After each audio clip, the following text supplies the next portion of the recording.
He was trained as a medical doctor. He worked in psychoanalysis alongside Sigmund Freud, and he became one of the most controversial scientific figures of the 20th century. His name was Wilhelm Reich. To some, he was a dangerous pseudoscientist. To others, a visionary silenced too early. The truth sits somewhere in between. Reich was born in 1897 and trained in medicine in Vienna. Early in his career, he made legitimate contributions to psychology, focusing on how emotional repression affects the body.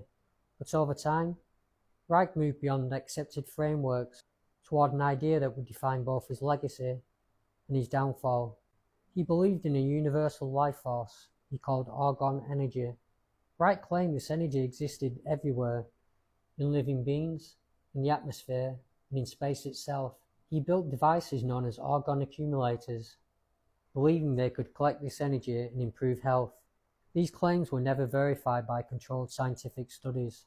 Mainstream medicine and physics rejected them as unproven and unsupported. That rejection matters, and it must be said clearly, but rejection is not the same as erasure. Throughout history, ideas once dismissed as nonsense, from invisible microbes to continental drift, later reveal partial or reframed truths, even if their original explanations were flawed. Reich's problem may not have been curiosity, but certainty. In the United States during the 1950s, authorities moved against Reich, arguing that his medical claims posed a public risk.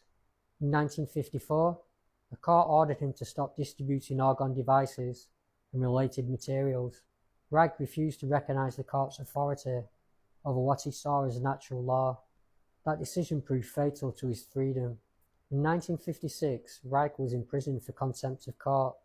Under government order, thousands of his books and publications were destroyed, not metaphorically, literally burned. It remains one of the rare instances in modern American history where the state-ordered destruction of scientific literature. When authority decides which ideas may exist, history always takes note. Reich died in prison in 1957. Today, his work remains deeply controversial. His central claims about orgone energy are still considered unproven. No accepted scientific framework confirms their existence. And yet, the intensity of the response to Reich continues to raise questions. Was he simply wrong, or uncomfortably early, or dangerously convinced of something he could not yet demonstrate? Perhaps all three. History reminds us that discovery is rarely clean, and that truth sometimes emerges not as validation, but as recontextualization. Wilhelm Reich was not a saint. He was not proven right, but neither was he merely a fraud, erased without reason.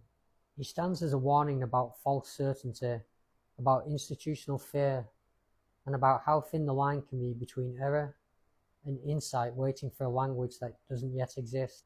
A banned scientist, and a question history is still not fully answered.